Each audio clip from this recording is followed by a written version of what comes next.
ओम नमः सिद्धेभ्यः ओम नमः सिद्धेभ्यः ओम नमः सिद्धेभ्यः मोक्षमार्गस्य नेतारं वेत्तारं कर्म भूभृतां ज्ञातारं विश्वतत्त्वानां वन्दे तद्गुणलब्धये नमः श्रीवर्धमानाय निर्धूतकलिलात्मने सालोकानां त्रिलोकानां यद्विद्यादर्पणायते तज्जयति परम ज्योति समं समस्तैरनन्तपर्यायै दर्पणतल इव सकला प्रतिफलति पदार्थमालिका यत्र। तत्वार सूत्र है, अपर नाम मोक्ष शास्त्र। इसमें अपनी चर्चा जो है वो मनः परय ज्ञान और अवधि ज्ञान के बारे में चल रही थी, जिसमें अपना अवधि ज्ञान का चैप्टर पूर्ण हुआ। उसके बाद में उन्होंने मनः परय ज्ञान की बात की। मनः परय ज्ञान जो है वो दूसरे के मन में स्थित पदार्थ को जानता है, मन रूपी पदार्थ को जानता है। तो उसमें दूसरे के मन का क्या योगदान है? जैसे किसी मुनिराज के मनः परय ज्ञान है और वे दूसरे के मन में स्थित किसी रूपी पदार्थ को जानते हैं, तो उस जानने में दूसरे के मन का क्या योगदान है? पहली बात तो यह है कि वे मनः परय ज्ञान से जानते हैं, लेकिन मन से नहीं जानते। माने मन से जानना मति ज्ञान है और श्रुत ज्ञान है, लेकिन मनः परय ज्ञान मति ज्ञान और श्रुत ज्ञान नहीं है। वो एक अलग जुदी जाति का ज्ञान है, जो कि प्रत्यक्ष ज्ञान का भेद है। माने विकल्प प्रत्यक्ष में जो दूसरा भेद है वो मनः परय ज्ञान है। और वो मनः परय ज्ञान जो है वो स्पष्ट जानता है, इसलिए वो प्रत्यक्ष है। और स्पष्ट जानने की वजह यह है कि उसमें किसी अन्य का व्यासंग नहीं है, अन्य पदार्थों का कोई उसमें हस्तक्षेप नहीं है।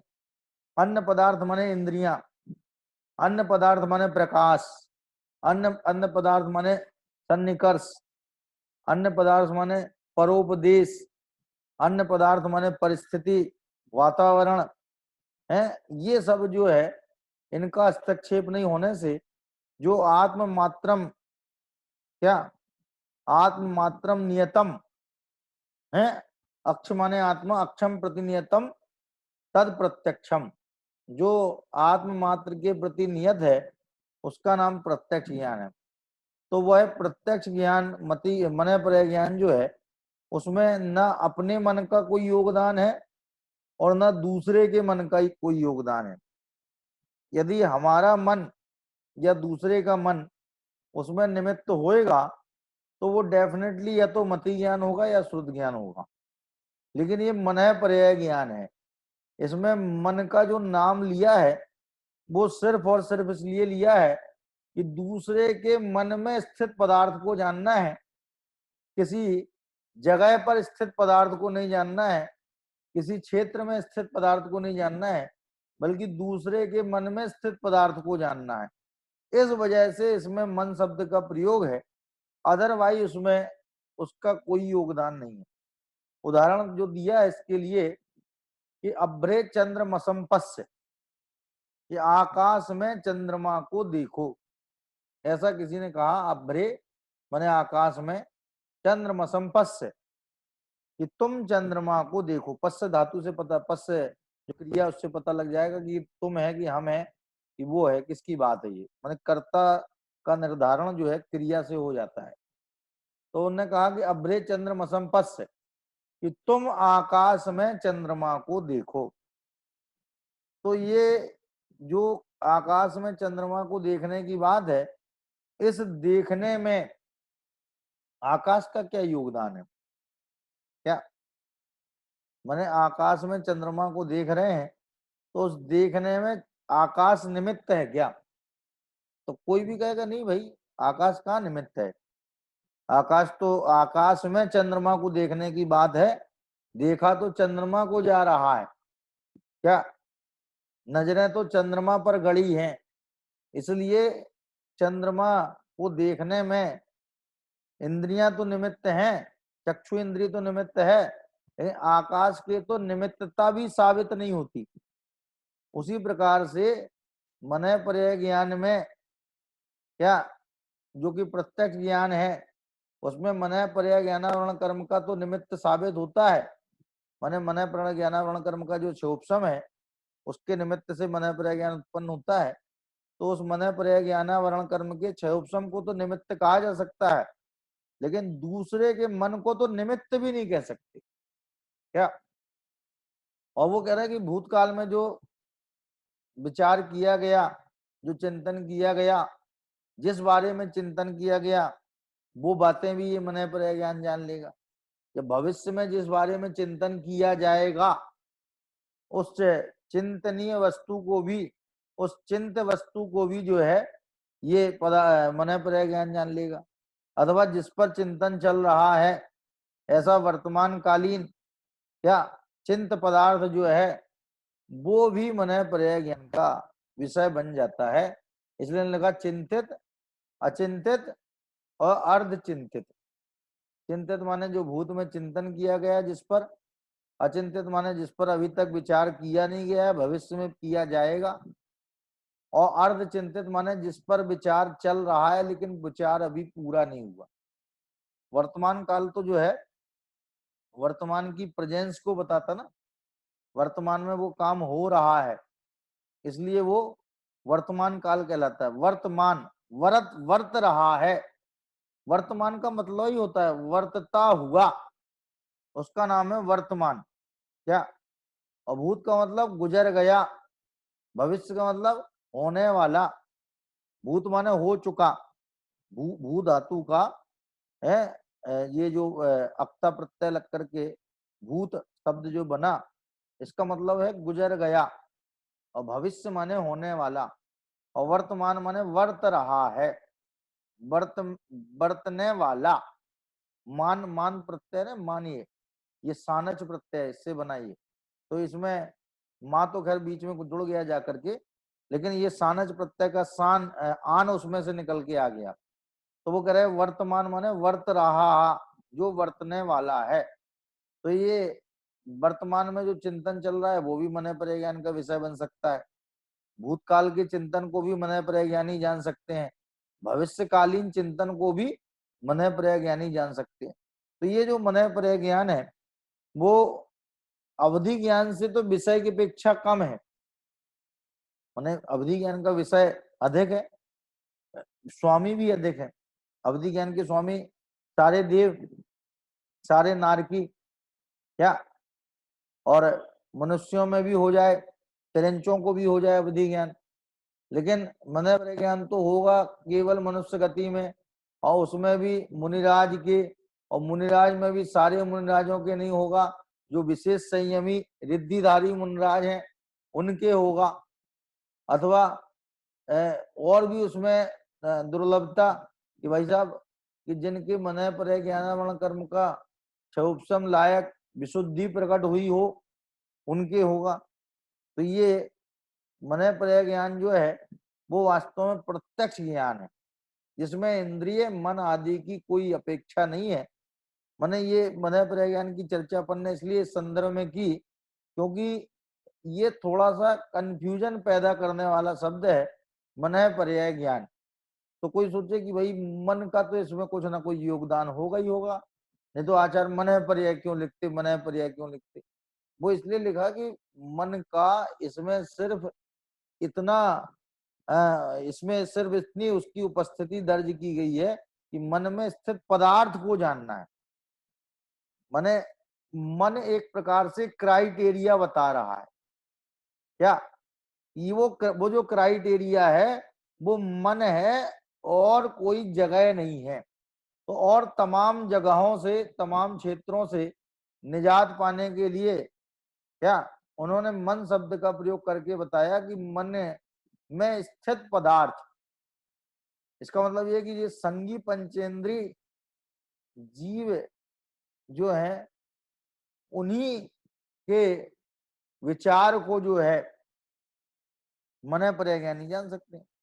जो असंगी पंचेंद्रिय तक के जीव हैं उनके कैसे भाव होते हैं, कैसे विकल्प, कैसे विचार होते हैं, क्योंकि अपन लोगों को तो परिचय सब मन संबंधी विकल्पों और विचारों से ही है। तो अपन लोग जो भी इसका उदाहरण समझेंगे, समझाएंगे, वो एटलीस्ट जो है वह मन संबंधी विचारों को ही बताएगा। लेकिन जिनके मन नहीं है उनके भी जो है किस प्रकार के भाव होते हैं, ये मन पर ज्ञानी नहीं जान सकते। क्यों नहीं जान सकते? क्योंकि मन ही नहीं है, तो मन में स्थित पदार्थ क्या होगा। इसलिए मन पर्याय ज्ञान में मन शब्द का जो प्रयोग है वो मन की उपस्थिति या मन में पदार्थ की उपस्थिति को दर्शाने के लिए है। फिर उन्होंने दो भेद कर दिए इसके, कि ऋजुमति और विपुलमति। ऋजुमति मन पर्याय और विपुलमति मन पर्याय। तो जो ऋजुमति मन पर्याय ज्ञान है वो सरल मन के विषय को जाने। किसको जाने? जैसे कई लोग हैं कुटिल चित्त के होते हैं, उनकी बात जो है घर के सदस्य भी नहीं ताड़ पाते, जो बिल्कुल साथ साथ रहते हैं, तो उनके मनोभाव घर के सदस्य भी नहीं समझ पाते, बाहर वाले तो समझना बहुत दूर की बात है। तो बहुत ही कुटिल मन वाले हैं। तो कह रहे ऐसे कुटिल मन वालों की बात जो है वे ऋजुमति मन पर्याय ज्ञानी भी नहीं जान पाएंगे, उसे तो विपुलमति मन पर्याय ज्ञानी जानेंगे। तो कह रहे हैं कि ये ऋजुमति मन पर्याय ज्ञान क्या है कि त्रिकाल विषयक पुद्गल द्रव्य को, पुद्गल द्रव्य क्यों लिखा? क्योंकि जानते ही पुद्गल को है। माने 5 ज्ञान में से 3 ज्ञान ऐसे हैं जो रूपी अरूपी दोनों प्रकार के पदार्थों को जानते हैं, जिसमें मति ज्ञान, श्रुति ज्ञान और केवल ज्ञान। लेकिन 2 ज्ञान ऐसे हैं, अवधि ज्ञान, मन पर्याय ज्ञान, जो सिर्फ रूपी पदार्थ को विषय करते हैं, अरूपी से उनका कोई लेना देना नहीं। तो कह रहे त्रिकाल विषयक माने तीनों काल संबंधी, भूतकाल संबंधी भी लेकिन सारा भूत नहीं ले लेना, और भविष्य काल संबंधी भी लेकिन सारा भविष्य नहीं लेना है। क्यों? क्योंकि सारा भविष्य तो केवल ज्ञान में दिखेगा, सारा भूत तो केवल ज्ञान में दिखेगा।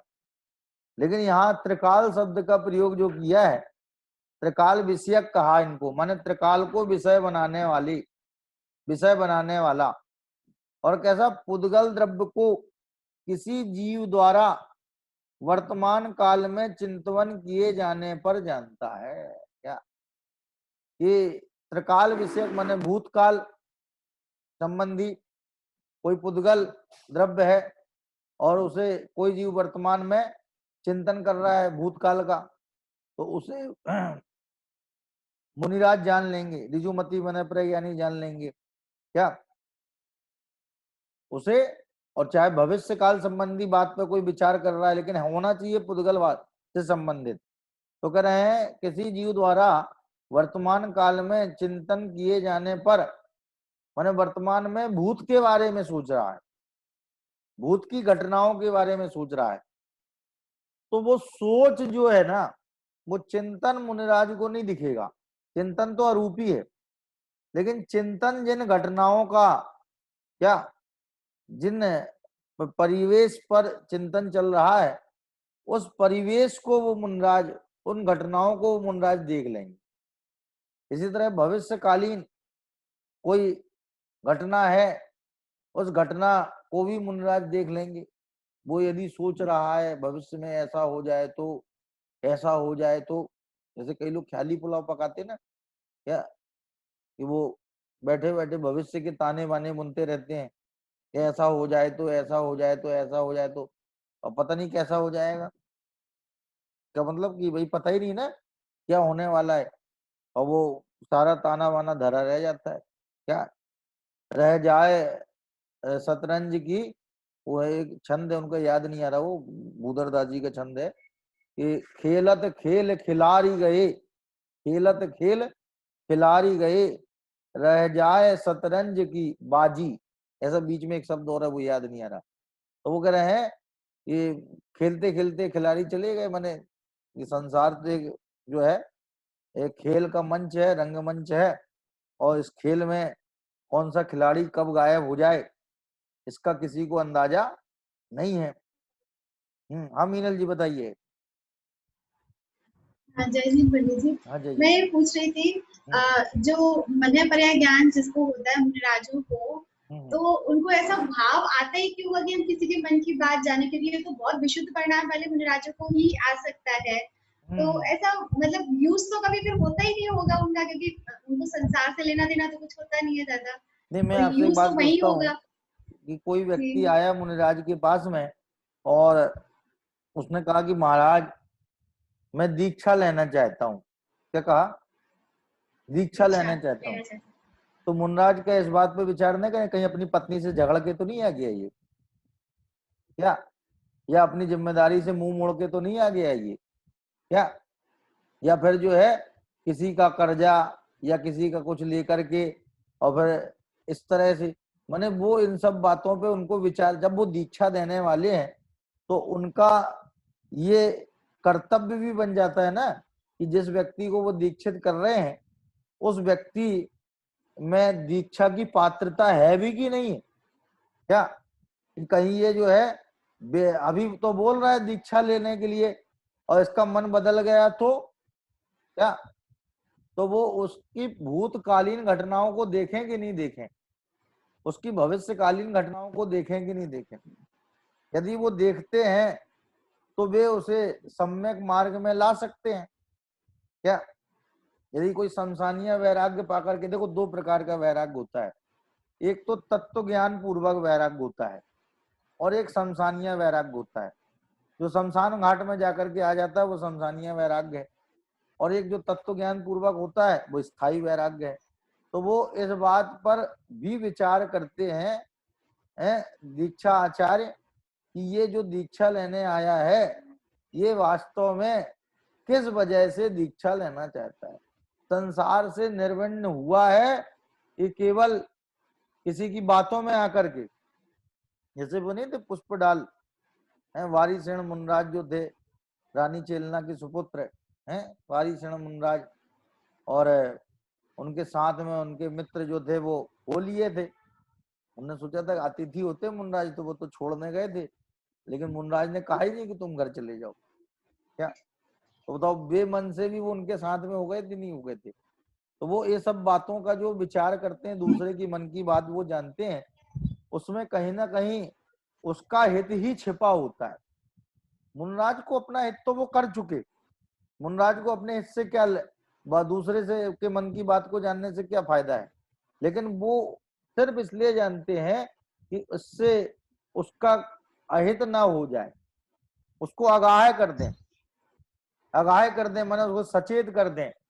तो इस वजह से भी वो जानते हैं, क्योंकि मुनराज तो परोपकारी होते ना, परोपकारी माने मुनि धर्म में परोपकार के साथ साथ परोपकार की भी मुख्यता होती है। यदि परोपकार की मुख्यता नहीं हो तो हम लोग इस बात की कल्पना भी नहीं कर सकते हैं कि भाई साहब बबूल के कांटों से, ताड़ के पत्तों पर, सूखे ताड़ के पत्तों पर हमसे कोई कह दे कि भाई साहब ये बबूल का कांटा लीजिए और ये सूखा ताड़ पत्र लीजिए और इसमें आप अणाणी लिख के बताइए।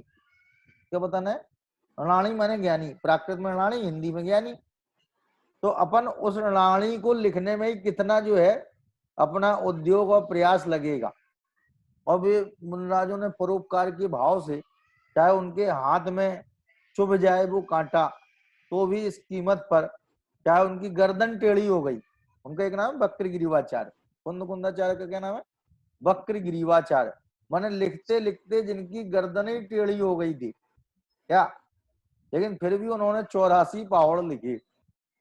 तो माने उनके जीवन में परोपकार की भी मुख्यता होती है, व्यवहार में परोपकार की मुख्यता होती है और निश्चय से सोपकार की मुख्यता होती है। तो वो ऐसे कोई प्रसंग उपस्थित होने पर, मैंने तो एक उदाहरण आपको दिया है, ये दीक्षा का बहुत प्रसंग हो सकते हैं। मान लो वो किसी दूसरे संघ हैं, संघ के नायक हैं, 700 मुनराज हैं, अब 700 मुनराजों की जिम्मेदारी उनकी है, अकंपन आचार्य की है। अब 700 मुनराज को लेकर के कहीं भी जा रहे हैं तो वहां किसी व्यक्ति विशेष से मिले तो उसके मनोभाव को जानने के लिए भी कि वहां की परिस्थितियों का जैसा वो वर्णन कर रहा है वैसी परिस्थितियां हैं भी कि वो मन से तो कुछ और बात सोच रहा है और बाहर में कोई वर्णन और दूसरा कर रहा है। माने अपन इस बात पर गहराई से विचार करें कि मनः पर्याय ज्ञान का मुनिराज किस किस प्रसंग में किन किन संदर्भों में प्रयोग कर सकते हैं, और यदि वे प्रयोग करते हैं स्वपरोपकार परोपकार की मुख्यता से, तो उसमें कोई गलत नहीं है। क्या अब इन्होंने विष्णु कुमार महाराज ने परोपकार की मुख्यता से दीक्षा छेद दी कि नहीं छेद दी? अब अपन ये नहीं कह सकते भाई साहब मुनिराज को दीक्षा छेदने का तो भाव नहीं आना चाहिए था, लेकिन भाई साहब जब 700 मुनिराज को बचाने की बात आई और जब उनसे ये कहा गया कि केवल आप ही समर्थ हो इस उपसर्ग को निवारण करने में, तो उन्होंने बिल्कुल देर नहीं लगाई। दीक्षा छेद करके वो वामन का रूप धारण करके बलि प्रहलाद आदि को दंडित भी किया, उन मुनिराजों की रक्षा भी की, और पुनः दीक्षा लेकर के आत्म ध्यान के बल से मोक्ष भी चले। उन्हें कितना ये उदाहरण जो है विष्णु कुमार महाराज का इस बात को बताता है कि लौकिक कार्य को करने के बाद भी वे लौकिक नहीं हुए, उन्होंने अपना ध्येय नहीं छोड़ा और ध्येय को साधते हुए क्या सिद्धत्व को पा लिया। तो इस तरह से मनः पर्याय ज्ञान की बहुत प्रसंग हो सकते हैं जिनमें मुनिराज को मनः पर्याय ज्ञान की जरूरत पड़ सकती है और वे उसका प्रयोग भी करते। देखिए दूसरे के मन की बात को हम लोग जाने तो हम लोग तो केवल स्वार्थ की वजह से जानेंगे। यदि कोई अपना स्वार्थ होगा ना और अपने पास मनः पर्याय ज्ञान होगा तो वो स्वार्थ को की पूर्ति के लिए दूसरे के मन की बात जानेंगे। देखिए हमारे परम दिगंबर पंच महाव्रतों के धारी मुनिराज वे जो है मनः पर्याय ज्ञान का प्रयोग करते हैं तो निस्वार्थ या परोपकार बस ही करते हैं। इसलिए मनः पर्याय ज्ञान में ये बात संभव है कि प्रसंगवश या जरूरत महसूस होने पर वे उसका प्रयोग करते हैं। तो क्या कह रहे हैं, त्रिकाल विषयक उद्गल द्रव्य को किसी जीव द्वारा वर्तमान काल में चिंतन किए जाने पर जानता है। माने भूतकाल संबंधी या भविष्य काल संबंधी या वर्तमान काल संबंधी, तीनों काल ले लिए, लेकिन कौन? पुद्गल द्रव्य को। किसको जानते हैं? तीनों काल संबंधी पुद्गल द्रव्य को किसी जीव द्वारा, माने कोई जीव उस तीन काल विषय पुद्गल का चिंतन कर रहा है तो उस चिंतन का जो विषय है उस विषय को वे मुनिराज जानते हैं। और विपुलमती मनः पर्याय ज्ञान में क्या है कि भूत में चिंतित, वर्तमान में अर्ध चिंतित और भविष्य में अचिंतित त्रिकाल संबंधी पुद्गल द्रव्य को जानता है।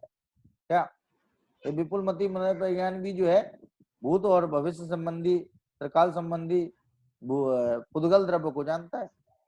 क्या अब ऋजुमती और विपुलमती में अंतर क्या है, डिफरेंस क्या है? अब दो मनः पर्याय ज्ञान बता दिए तो उसमें अंतर क्या है? तो कह रहे हैं ऋजुमती आत्मा को कम विशुद्धता होती है। माने ऋजुमती मनः पर्याय ज्ञान जिस आत्मा के है उस आत्मा की कम विशुद्धता होती है, कम विशुद्ध परिणाम वाले। कंपेरेटिवली लेना विपुलमती के कंपैरिजन में क्या परिणामों विशुद्धता तो बहुत है लेकिन विपुलमती की अपेक्षा कम है। जिन मुनिराज के पास विपुलमती मनः पर्याय ज्ञान है उनके कंपैरिजन में ऋजुमती मनः पर्याय ज्ञानी मुनिराज के कम विशुद्धि है, कम निर्मल परिणाम है। वैसे तो बहुत निर्मल परिणाम है, यदि बहुत निर्मल परिणाम ना हो तो ऋजुमती मनः पर्याय ज्ञान हो ही नहीं, लेकिन हुआ है इसका परिणामों की निर्मलता तो विशेष है। तो कह ले ये कम अधिक की बात कैसे आई? तो कह ले विपुलमती मुनिराज, विपुलमती मनः पर्याय ज्ञान के धारी मुनिराज की अपेक्षा उनके परिणामों में विशुद्धता कम होती है ऋजुमती मनः पर्याय ज्ञानी मुनिराज के परिणामों में, और विपुलमती मनः पर्याय ज्ञान के धारी मुनिराज के परिणामों में अधिक विशुद्धता होती है। एक तो ये विशुद्धि का अंतर है। तो लिखा था विशुद्ध प्रतिपादाभ्याम तद विशेषा, कि विशुद्धि और अप्रतिपात की अपेक्षा उन दोनों में विशेष माने अंतर है। ऋजुमती मनः पर्याय ज्ञान में विपुलमती मनः पर्याय ज्ञान में अंतर है। तो कह रहे प्रतिपाती, प्रतिपाती का मतलब होता है गिर जाने वाला, छूट जाने वाला, उसका नाम है प्रतिपाती। पत धातु जो ना, पत, पतति, पत्रम पतति, पत्ता गिरता है, तो पतति माने गिरता है, और प्रतिपाती माने गिर जाने वाला, और अप्रतिपाती माने नहीं गिरने वाला। तो ये प्रतिपाती की अपेक्षा माने गिरने और नहीं गिरने की अपेक्षा जो है, इसमें अंतर है। ऋजुमती क्या है कि संयम परिणामों में गिरावट हो सकती है। अच्छा, वो मन पर ज्ञान की शर्त है कि संयम परिणामों के साथ रहेगा। अब जब संयम परिणामों में गिरावट हो जाएगी तो वो कैसे टिकेगा, वो भी चला जाएगा। माने क्या होता है, जैसे कसाय जैसे जैसे तीव्र होती जाती है वैसे वैसे ज्ञान कम होता जाता है, ये नियम है। और जैसे जैसे कसाय मंद होती जाती है वैसे वैसे ज्ञान बढ़ता जाता है। क्या माने, तराजू का एक पलड़ा यदि उठेगा तो डेफिनेटली दूसरा पलड़ा झुकेगा, और दूसरा उठेगा तो पहला झुकेगा। तो कहले ये ऐसे ही इसमें भी है कि यदि परिणामों में गिरावट आएगी, संयम के परिणामों में गिरावट आएगी, उसमें निर्मलता कम होगी, विशुद्धि कम होगी, तो वो ऋजुमति मन पर ज्ञान छूट जाएगा। क्या वो प्रतिपाती है, छूट जाने वाला है, और वो छूटता ही छूटता है, पक्की बात है, तभी वो ऋजुमति है, वो छूटता ही है। और विपुलमति क्या है, ये संयम परिणामों में गिरावट नहीं हो सकती। अब जैसे मान लो छपक श्रेणी का आरोहण किया, मुनराज हैं, तद्भव मोक्षगामी है, क्या अब उनके परिणामों की विशेष विशुद्धि है, और उस विशुद्धि के निमित्त से विपुलमति मन पर ज्ञान प्रकट हो गया। अब उसी भाव से उनको मोक्ष जाना है, तो वो अंतर्मूर्त बचे है केवल ज्ञान होने में। केवल ज्ञान होने में कितना टाइम बचा है, अंतर्मूर्त बचा है। अब उन्होंने आत्म ध्यान किया, और आत्म ध्यान में छपक श्रेणी में आरूढ़ होते हुए उन्होंने कैवल्य को प्रकट कर लिया, केवल ज्ञान को प्रकट कर लिया। तो जब तक वो केवल ज्ञान प्रकट नहीं होगा, माने 12वें गुण स्थान के अंतिम समय तक उनके पास वो जो है विपुलमति मन पर ज्ञान बना रहेगा। और केवल ज्ञान होने पर तो चारों ज्ञान गायब हो जाएंगे। फिर क्या माने, सूरज के प्रकट होने पर कितनी भी बड़ी लाइट हो, उसका प्रकाश अपने आप ही गायब हो जाता है, उसकी दरकार ही खत्म पंडित हो जी। जाती है। हाँ जी, बताइए जी। आपने तभी एक दो टाइप के वैराग्य बताए ना, तो शमशानिया वैराग्य क्या होता है? शमशान माने स्मशान, शमशान में जाते हैं किसी मतलब मरघट में जाते हैं ना, मरघट को हाँ, शमशान बोलते हैं। तो वो कह रहे हैं मरघट में तो गए वहां तो वहां पे वैराग हो गया। वैराग हो गया माने वहां जो भी लोग जाते हैं तो जब तक मुर्दा जलता रहता है तब तक वो वैराग की बातें करते रहे, देख लो भैया कोई किसी का नहीं है, सब यही माया यहीं रह जाएगी, सबको छोड़ के जाना है, आज ये गए हैं कल तुम जाओगे। तो कहते हम क्यों जाएंगे, तुम पहले जाओगे। उससे कहते तुम पहले जाओगे। कहने का ऐसा ये है कि वो वैराग्य जो है कुछ देर का होता है, स्थायी वैराग्य नहीं है। लेकिन तत्व ज्ञान पूर्वक जो वैराग्य होता है, जैसे मुनराज पहले से ही तत्व ज्ञानी है, सम्यक दृष्टि है, और उसके बाद वैराग्य लेकर के मुनि हो गए, तो वो स्थायी होता है। और वैराग्य ना हो और क्रियाएं ले ले तो दिक्कत ये आती है कि वो क्रियाएं बोझ बन जाती है। क्या बन जाती है, बोझ। जैसे बोझ उठाते हुए में तकलीफ और दिक्कत महसूस होती है, उसी तरह से यदि अंतरंग में वैराग्य ना हो और देखा देखी या किसी लाज गारव या भय के परिणाम से या यश आदि की प्राप्ति की भावना से, क्या या स्वर्ग आदि के लोभ से, क्या या नरकादिक के भय से वो क्रियाएं वो कर ले, तो वो कुछ दिन तक तो वो उसे सुचारू रूप से करने का प्रयत्न करता है, लेकिन फिर धीरे धीरे जो है उसमें शिथिलता आती चली है। क्योंकि अपने यहाँ जो क्रियाओं का विधान है वो विधान गुण स्थान के अनुसार है कि चौथे गुण स्थान में क्या क्या क्रियाएं होती हैं, पंचम गुण स्थान में क्या क्या क्रियाएं होती हैं, छठे सातवें गुण स्थान में क्या क्या क्रियाएं होती हैं। अब गुण स्थान तो है पहला बादशाही गुण स्थान। कौन सा गुण स्थान है, क्योंकि पहले गुण स्थान वाले अपने आप को बादशाह से कम नहीं समझते, इसलिए इसको बोलते बादशाही गुण स्थान। किसी विद्वान के मुंह से हमने भी सुना थी बात, तो वो कह रहे थे बादशाही गुण स्थान है। तो वो कह रहे जो बादशाही गुण स्थान है उसमें है तो पहला, अब उस गुण स्थान में कोई जो है बड़ी से बड़ी क्रियाओं को पालने का प्रयास करे और किसी के निमित्त से वो प्रतिज्ञा भी ले ले, लेकिन होता क्या है कि वो उसका परिणाम तो है नहीं क्रियाओं को पालने का। तो वो क्रियाएं जो है एक लिमिटेड समय तक तो पलती हैं, फिर उनमें दोष लगना चालू हो जाते हैं, माने अतिचार। फिर वो अतिचार बढ़ते चले जाते हैं और एक पोजीशन ऐसी आती है कि वो क्रिया खत्म हो जाती है, अनाचार में तब्दील हो जाती है।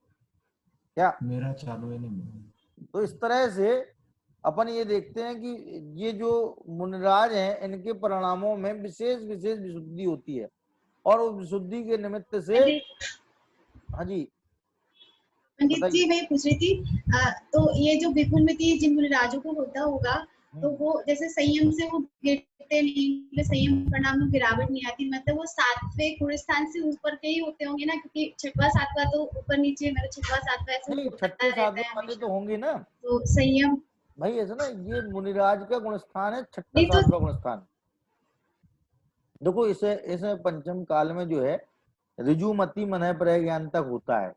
कल अपने इसकी चर्चा की थी, विपुलमति नहीं होता क्योंकि तद्भव मोक्षगामी कोई पंचम काल में जन्मा जीव होता नहीं है, इसलिए विपुलमति ऋजुमति। अब छठा सातवां गुण स्थान है और ऋजुमति मनः पर ज्ञान है, तो छठवां तो आएगा ही ना, छठवां भी आएगा, सातवां भी। सातवें से ऊपर जाते ही नहीं है वो। देखो सातिशय के इसके दो भेद हैं सातवें गुण स्थान के, निरतिशय अप्रमत्त और सातिशय अप्रमत्त। तो पंचम काल में जो है निरतिशय अप्रमत्त तक जीव का गमन होता है, सातिशय अप्रमत्त जो है वो श्रेणी का गुण स्थान है और वहां तक जीव का परिणाम जाता ही नहीं है, गमन होता ही नहीं है, इसलिए वो छठे गुण स्थान में भी आ जाएंगे और ऋजुमति बना रहेगा। माने परिणाम की जो विशुद्धि है ना, विपुलमति के लिए विपुलमति तो होता ही नहीं मैं पूछी थी, विपुलमति वाले जो जीव होते होंगे, विपुलमति वाले जो है ना, इस काल में नहीं, मतलब मैं तो भूतकाल में एक जनरल बात कर रही हूँ, जैसे विपुलमति जिनको, हाँ, तो उनको होता होगा तो संयम में गिरावट नहीं होती, मतलब नहीं तो संयम ही है ना वो। गुण स्थान से ऊपर देखो जी ऐसा है कि छठे गुण स्थान का नाम क्या है पहले ये समझो, प्रमत्त संयत, और सातवें गुण स्थान का नाम है अप्रमत्त संयत। माने संयम में किसी तरह की गिरावट नहीं है और संयम में किसी तरह की बढ़ावट नहीं है। बढ़ावट और गिरावट क्या है कि सातवें में जाएंगे तो संयम बढ़ जाएगा और छठवें में आएंगे तो संयम गिर जाएगा। सकल संयम तो उनके सातवें में भी है और छठवें में भी है।